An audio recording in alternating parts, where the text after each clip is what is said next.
Wow. Thank you, Jolene. It's beautiful, right? Oh. Good evening, everyone. I want to thank you for coming out to the first of our series. Maybe I should walk over here. 11-part series. Our series is entitled A Search for Certainty. A Search for Certainty. Let me ask you a question. What is certain in life? There's a lot of uncertainty going on, right? You don't need me to tell you that. Just check the news, check your Twitter feed, check whatever you want. But the fact of the matter is, a lot of us are a little tired of the bad news. A lot of uncertainty with the economy, a lot of uncertainty even with education. I've read articles of how even Harvard graduates aren't getting jobs. Harvard graduates. Is anything really certain? Benjamin Franklin wrote this: "In this world, nothing can be certain except death and taxes." Thanks, Ben. Appreciate all the encouragement from that quote. Death and taxes. Is death and taxes the only things we have that are certain in this life? You know, even religion doesn't bring comfort or certainty to anybody anymore. But tonight, I want to propose to you something. I propose that you can and will still find certainty in God. So you ask, wait, what do you mean, John? How do you even believe in God? How can you even trust Him? Well, I still believe in the truth that we find in God's Word. But some more jaded people that are a little bit, as they say, open-minded and educated, challenge that there is even truth, and they challenge the very existence of God. So before I even get to the Bible, I want to explore two things tonight, and they're both interrelated. One, I would like to explore truth. Is there such a thing as truth? Absolute truth, if you will. And second, is there such a thing as God? There are articles written about how a lot of people in America are secular yet spiritual. I almost find that a contradiction. How can someone be spiritual and secular at the same time? It's all a matter of truth. How do we understand truth? I want to bring up a quote that is attributed to a historical figure, Pontius Pilate. He was a Roman governor in the province of Judea, AD 26 to 36. It's recorded in John chapter 18, verse 38, which, as he was talking to Jesus, a historical figure, by the way, he asked this question that many people, young people especially, ask nowadays. He asks, what is truth? What is truth? Is truth even important to us? Let me ask you a question. If you were dying of cancer, would you want someone to tell you that you were dying of cancer? You would want someone to tell you the truth, right? So truth is important. But what is truth? What is truth?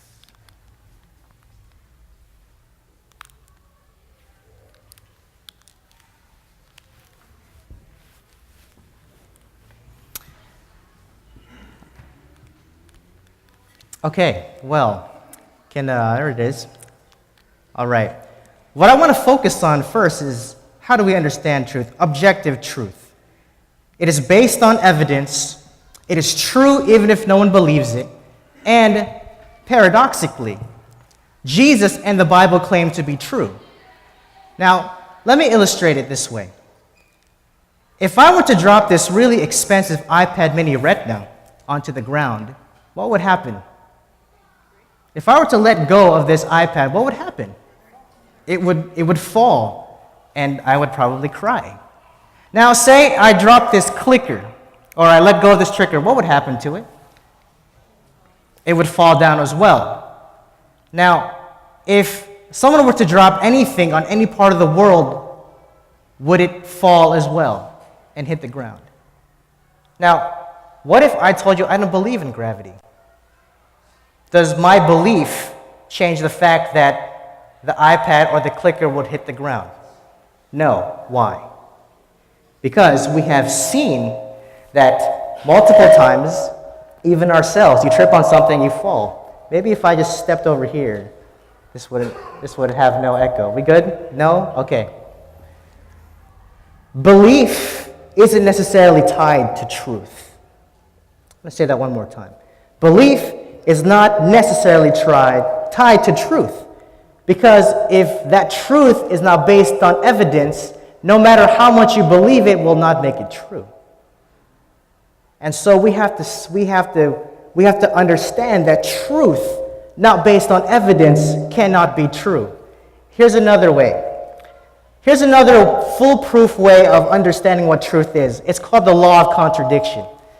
It is a fundamental principle of thought, which clearly tells us that opposite ideas cannot both be true at the same time and in the same sense. For example, it cannot be possible for the earth to be flat and the earth also to be round. That's a contradiction. We all went to school, I hope. Do you remember those things that we took in class called tests? And in some of these tests, we used to have true and false questions. Wouldn't it be great if it wouldn't matter what we put? If I put true and it was really false, well, according to me, it was true.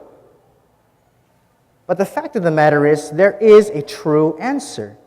Regardless of how you feel, regardless of how you reason, there is an absolute truth. Now look at this. Contradictions in a statement render a statement, or rather render a claim false. Have you ever heard the notion of, it's true for you but not for me? You know, truth is relative. If someone claims that there is no such thing as truth, they're making an absolute statement, which according to the law of contradiction, that makes it false. So, in reality, when someone says it's true for you and not for me, they're disregarding all these principles that we just talked about. It has to be based on evidence. So, how do we find truth? This author, Michael Edwards, he listed 3 ways that we find truth. Let me see if this applies to you. The first way is feelings. If it feels right, it gives me purpose, hope, peace of mind, and so because I feel that way, it's truth. Next one, family, or someone I trust. Because my family or my friends believe that it's true, then it has to be true. Okay, so we went over feelings and friends and family. And finally, the third one, evidence, consistency. If the evidence best fits, then it's true. Now, he found this, 95% of the people that he asked this question. How do you find out if something is true? Well, they chose overwhelmingly. 95% of them chose evidence. But interestingly, when it came to faith, when it came to God, guess what they chose? They chose feelings. Now, let me ask you this. Which would be the best way to find out who to marry? No, I'm serious. You know what? I just felt like marrying this person. Would someone agree with me that that would not be the best way of handling marriage, one of the most important decisions of your life, because you feel that way? Now, how about this? My family told me to marry this person, so I'm going to marry that person. Would that be a good way of making that important decision about who to marry? I would hope not. Hopefully, evidence how the person treats you, how the person treats your family, whether or not they are financially stable, whether or not they're emotionally stable, whether they come from a good family, or they believe the same things you do. You have to find evidence to make the best decision, right? So why is it that when it comes to getting married, when it comes to buying a car even, or where to live, or where to go to school, why is it when it comes to God, when it comes to faith, when it comes to spirituality, we don't use the same criteria? We use our feelings. We go by what our parents tell us rather than the evidence. Because if truth is discovered by evidence, the only way we can discover whether or not God is true is only if we can look at the evidence. Now, what about faith? Let's talk about faith for a moment. Some believe that if you believe it enough, it will be true. There's a song by R. Kelly that goes by, I believe I can fly. I believe, you know, the Space Jam, you guys know, I'm not that old. I believe I can touch the sky. I think about it every night and day, spread my wings and fly away. Now, who in their right minds really believes that if they spread their wings, that they would fly into the sky? Honestly, raise your hand. If you believe it enough, you can fly. It's a nice sentiment. But honestly, no matter how much you believe that you can spread your wings and fly, you are not getting off the ground. Would you agree with that? Some people believe faith is more important than what they place their faith in. I want to illustrate that for you. Imagine that you're going skydiving. Have any of you ever gone skydiving? I am scared to death. I will not do it. But some of you adventurous people would do it. Now, how many of you at least want to go skydiving? All right. I'll pray for you. Now, let's say that you're getting ready to jump out of that plane. Let's just say you're getting ready to jump out of that plane, and I come up to you and I give you two choices. One, a parachute, and two, something I made in my garage the night before. Now, think about this carefully. You're about to jump off a plane. Which would you choose? You guys are worrying me. I'm not getting an overwhelming response here. What would you choose, the parachute or something I made the night before? Parachute. The parachute, why? Because how do you know it works? Because you've seen it work. Evidence. It's been tested. You have seen it in action. Therefore, it is true that that parachute would work in theory. You see, if you were to take the other option, you would be operating on blind faith. Blind faith is not based on evidence. It is based truly on how you feel. And we've already concluded that how you feel is probably not the best way to make a decision. You know, God never asks us to have blind faith. Now look at this. Recorded in Isaiah chapter 1, verse 18, God is talking to his people. He says, come, let us what? Reason together. Oftentimes I hear people tell me, you know what, Christians are so bigoted, they're not educated, they're not open-minded, they don't use their reason, they just believe something just to believe it. Well, I'm here to tell you that Christians actually do have evidence to back up their belief.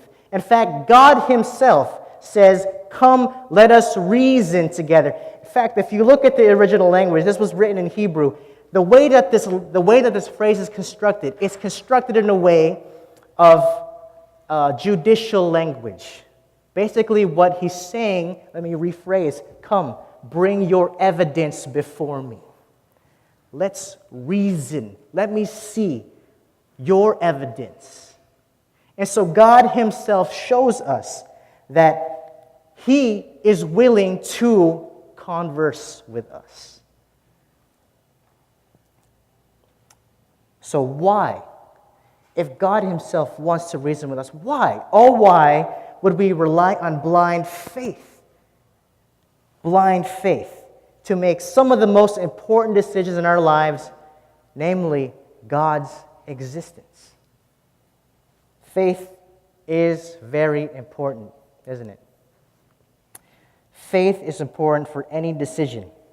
You know, we don't really have 100% proof in anything. I mean, for those of you that are married here and you said, I do, how many of you were 100% sure you would have happiness ever after? Come on, let's be honest. Come on, no matter how much evidence you have compiled, you still do not have absolute certainty that your marriage is going to be the best marriage ever. In fact, if we wait until we are 100% sure on every decision in our lives, you're not even get out of bed. Because then you're going to be like, you know what? I don't know what to wear today. Should I wear this shirt that goes with these jeans or these shoes? You know what? It won't matter because it's not going to match it's not going to match this. You are going to spend 3 hours wondering what you're going to wear, what you're going to eat. Do you even know if your food is going to poison you that morning? No matter how much you clean the food, you still have a possibility that you'll get food poisoning. But you're still going to eat it, even though you're not 100% sure that it's not going to poison you. So, there is faith involved in all the decisions that we make, whether it's what we eat or who we marry. There is a measure of faith in everything that we do. So, I want to make this crystal clear. Truth is discovered through investigation of evidence. Faith takes us the rest of the way. Truth is not a respecter of any belief that contradicts it. Now, think about this. If the Bible is true, it is true for everyone, everywhere, just like gravity, whether they believe it or not. If the Bible is true, go back to our law of contradiction. If the Bible is true, it cannot also be untrue. Are you following me? If we discover that the Bible is true, it is applicable to everybody, everywhere. That's a big claim that the Bible makes. Now, I like this definition of faith. Faith is action taken upon established truth. Faith is action taken on established truth. Christian faith is not found in the imagination or in our feelings. It is based on historically credible events that were seen and reported by eyewitnesses. Now, in our court system, we have something we call, as jurors debate over the ruling, and judges even. It's called reasonable doubt. Reasonable doubt. I admit, we Christians admit that we cannot prove God's existence and his identity empirically. We can't. Empirically meaning we cannot test God's existence. We can't test it through observation, through the scientific method. We can't, as we can with gravity. But many believe that the evidence proves true beyond a reasonable doubt. This standard is applied in our judicial system. So if we really want to know the facts that say God exists and the Bible is true, you must be willing to consider the evidence in an honest and an impartial manner. So, ladies and gentlemen, you tonight and the rest of this series, all of you here are jurors. And God, the Bible, is going to be on trial. But we're going to have to use our reason. We're going to have to be as honest and impartial as we possibly can be. But I realized something. I realized that a lot of people are jaded about Christians and Christianity. A lot of people have had bad experiences with Christians. I'm one of them.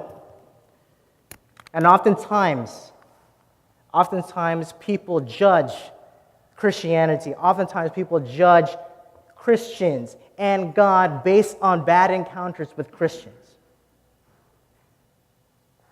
I'm going to take a stand tonight and say this. If you in this room have been hurt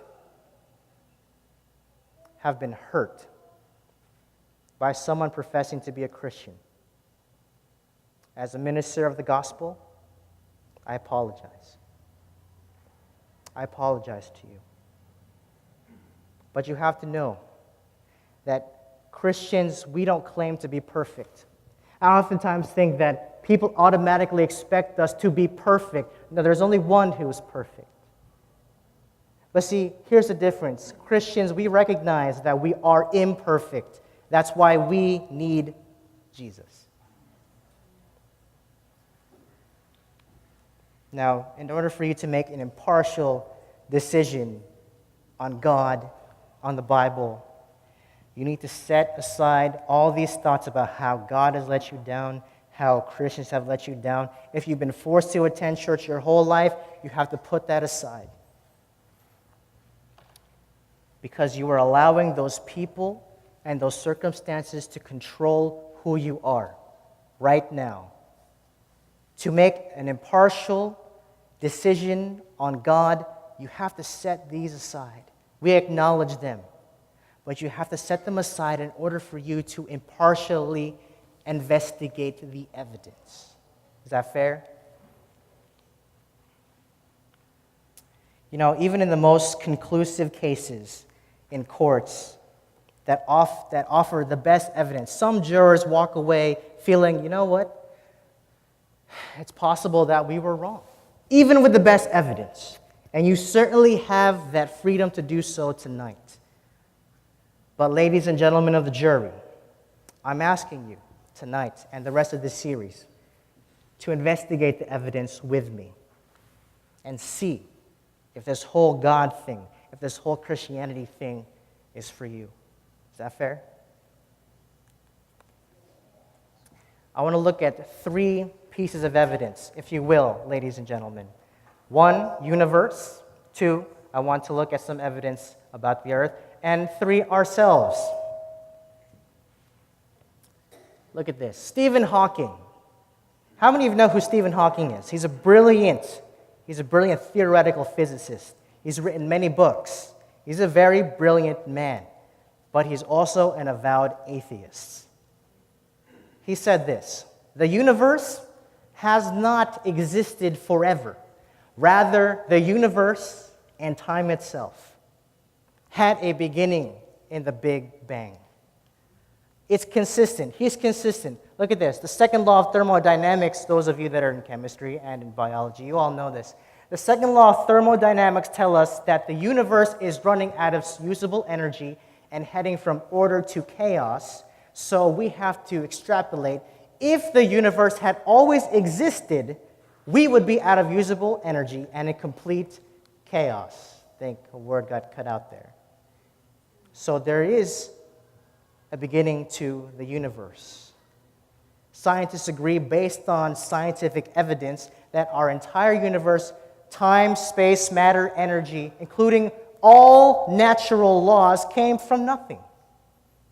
In my book, if something isn't natural, it's supernatural. The cause of the universe must be outside of and separate from the universe itself, which, by definition, is super or above what is natural. Supernatural. Now, if that's the case, follow this logic with me. If that's the case, the cause that created the universe must be incredibly powerful, since it created everything out of nothing. And it must be eternal because it created time. The cause must be eternal because it created time. It must be immaterial because it created material. This supernatural cause has to fit all these criteria. These characteristics have only one fit. It fits a theistic God who created and sustains the universe, but is separate from it. Now, look at this painting. It's beautiful, isn't it? You got nice color hues, it's a butterfly. I mean, you can interpret this painting however you want. It's a work of art. Would you say that it has a creator? Yes, right? I think we can all recognize that every piece of art has an artist. But let me ask you this, how do you know? How do you know? How do you know that an artist painted this picture? Have you seen the artist? Have you seen the artist paint this picture? No, but you recognize that there is a painter. You recognize that there is a creator of this work of art. We all recognize intelligent design. Now, I'm not going to go into a philosophical debate on intelligent design. I'm not here for that. What I'm here to do is ask you these questions because I want you to think, use your reason. Isn't this work of art evidence enough that there is a person who created this? Likewise, when we look at the universe and we see the order in the universe, can we not also make that same conjecture that there is a supernatural artist, a supernatural creator? Just using that logic. Now I want to look at some evidence. This astrophysicist, Hugh Ross, he maintains this list, a growing list of 122 constants. These 122 constants basically stipulate that if any of these were broken, then life on this planet wouldn't exist. 122, I'm only going to give you 3. Look at this. If the universe expanded at a rate of 1 millionth more slowly, the universe would not exist. Wow. All right, let's try this. If Earth's 23-degree axial tilt was altered even slightly, temperatures would be too extreme for life. And if the magnetic field was stronger, electromagnetic storms would be too severe. If weaker, there would be no protection from the solar winds. The list goes on and on and on. You gotta be kidding me that this all happened by chance. Everything fits together. Now, I want to read something from. First, I want to go by this quote. Look at this. Vera, I'm just not going to try that last name. An MIT physicist said this: the exquisite order displayed by our scientific understanding of the physical world calls for a divine. Another physicist called this. Now, Dr. Ross, I want you guys to listen very closely. Dr. Ross, he calculated the odds of these 122 constants that make it possible for our existence. Being precisely as they are, they stand at a chance of 1 times 10 to the 138th power. Now, just for fun, I was just going to try to put 138 zeros on a PowerPoint slide. I got tired after 1.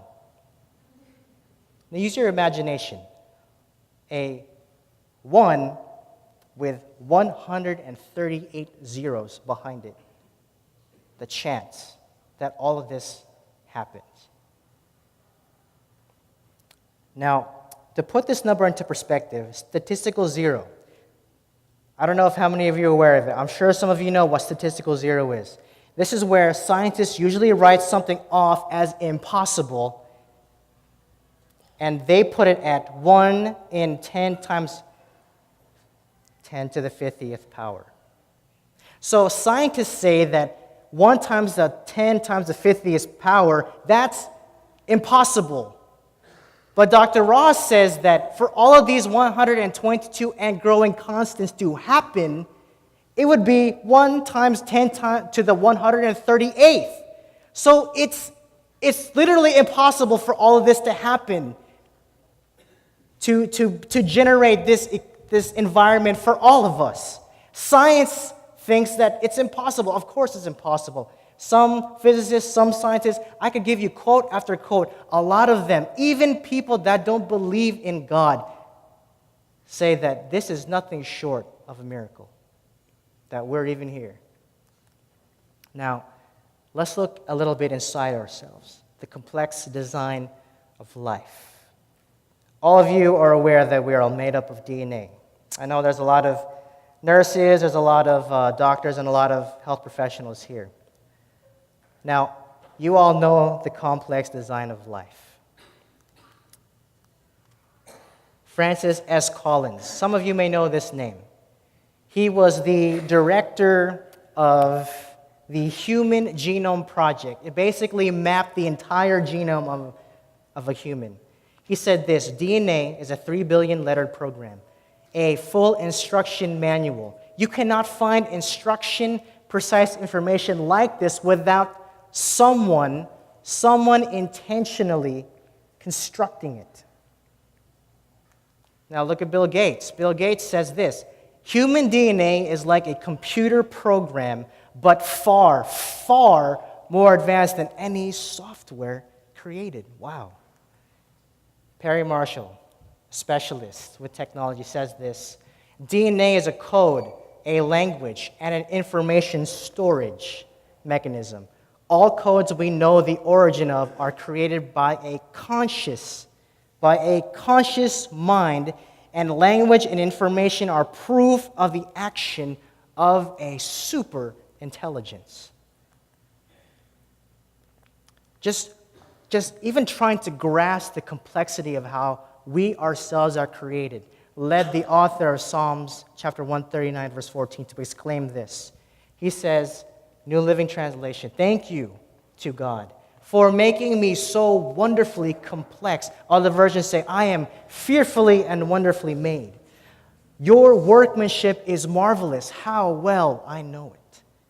If we look even within ourselves, not talking about the rest of the universe, we ourselves are complex. Scientists to this day are still discovering layer after layer after layer in the strands of a DNA complex that they had not seen before. We are more complex than even science gives us credit for. There's a story about how this one Christian was confronted by an atheist. And the atheist said, "You know what? God doesn't exist." And so the Christian said, "How much of the universe do you think we know? Just give me a percentage-wise." And so the Christian asked him, "Do you think we know 5%? Atheist said, "Yeah, I think we know a little 5% of the universe." And then he said, "What about 7%? 7% still a good case. What about 10%? Stopped there, thought about it. You know, I think 10% would probably be a good figure of how much we know of the universe. And so the Christian said, "So there's still 90% that we don't know of the universe. Is it possible that God exists in that 90%? Ladies and gentlemen of the jury, we don't even know, or we haven't even discovered all the aspects of our human genome. We haven't even discovered most of our ocean. How arrogant do you think it is for people to say that God does not exist when we don't even know the complexity of the universe ourselves, not even 10%?